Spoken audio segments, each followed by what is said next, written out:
নমস্কার বন্ধুরা, কেমন আছেন সবাই? আশা করি সবাই খুব ভালো আছেন। আজ আবার নতুন একটা রেসিপি নিয়ে চলে এলাম। আজকে আমি শেয়ার করব চিলি পনির আমি কিভাবে তৈরি করি। দেখুন, বাড়িতে যদি তৈরি করা যায় চিলি পনির, তাহলে তো রেস্টুরেন্টে গিয়ে খেতেই হবে না চিলি পনির।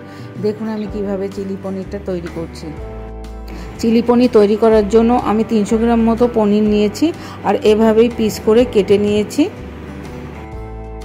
পনিরের মধ্যে আমি দিয়ে দেবো 1 চামচ নুন আর 1 চামচ মতো লাল লঙ্কার গুঁড়ো, 1 চামচ আদা বাটা, 1 চামচ রসুন বাটা মেখে আমি 10 মিনিটের মতো রেস্টে রেখে দেব।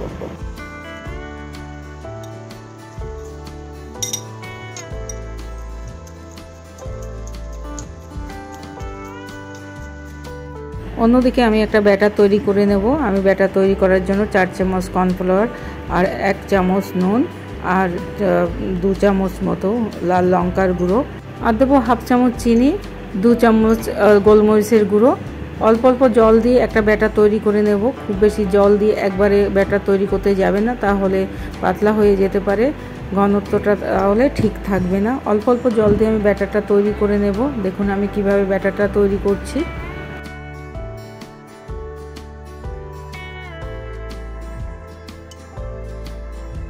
ব্যাটারটা আমার তৈরি করা হয়ে গেছে। এরপরে আমি অপর দিকে একটা কড়াই বসিয়ে তেল দিয়ে দিয়েছি।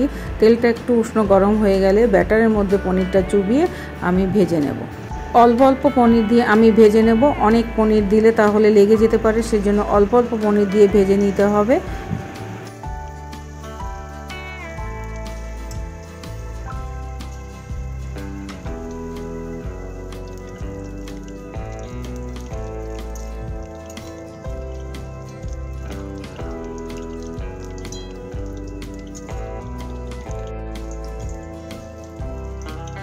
পনিরটা আমি ভেজে নিয়েছি, ঠিক এইভাবে ব্রাউন কালারের হবে পনিরটা, এইভাবে ভেজে নিতে হবে। তারপরে আমি আর যে পনিরগুলো আছে সব পনিরগুলো এক এক করে ভেজে নেব। এরপরে আমি কড়াইতে তেল দিয়ে দেবো। 2 চামচ মতো তেল দিয়েছি আমি, আর রসুন কুচি আদা কুচি দিয়ে একটু ভেজে নেব।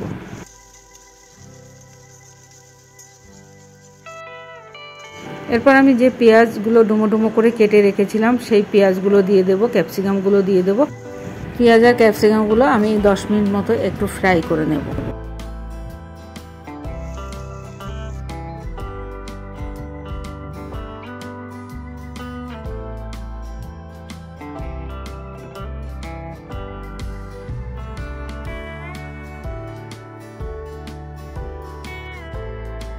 এরপরে আমি দিয়ে দেবো 1/2 চামচ আদা বাটা, 1/2 চামচ রসুন বাটা আর দিয়ে দেবো 1 চামচ লাল লঙ্কার গুঁড়ো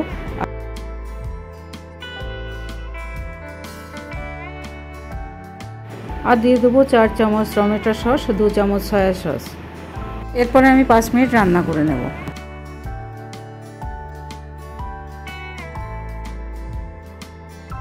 এরপরে আমি দিয়ে দিলাম 2 চামচ মতো রেড চিলি সস। এরপরে আমি দিয়ে দেবো যে টমেটোগুলো কেটে রেখেছিলাম সেই টমেটোগুলো দিয়ে দেবো। টমেটোগুলো দেওয়ার পরে একটু নেড়ে ছেড়ে আমি ভেজে রাখা পনিরগুলো দিয়ে দেবো।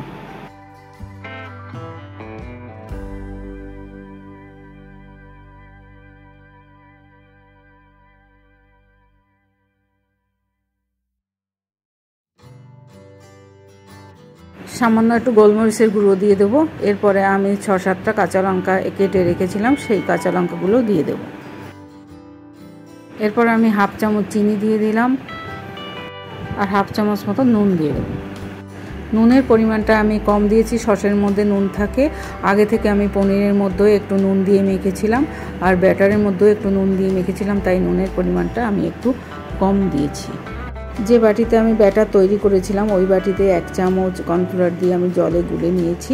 ওই জলটা আমি দিয়ে ফুটিয়ে নেব। এরপরে আমি যে পেঁয়াজ পাতাগুলো কুচিয়ে রেখেছিলাম সেই পেঁয়াজের পাতাগুলো দিয়ে দেব। চিলি পনিরটা আমি খুবই সামান্য উপকরণ দিয়ে রান্না করেছি। আপনারা একবার ট্রাই করে দেখতে পারেন, খুবই ভালো লাগে খেতে। রুটি পরোটা সব কিছুর সাথেই খেতে ভীষণই ভালো লাগে।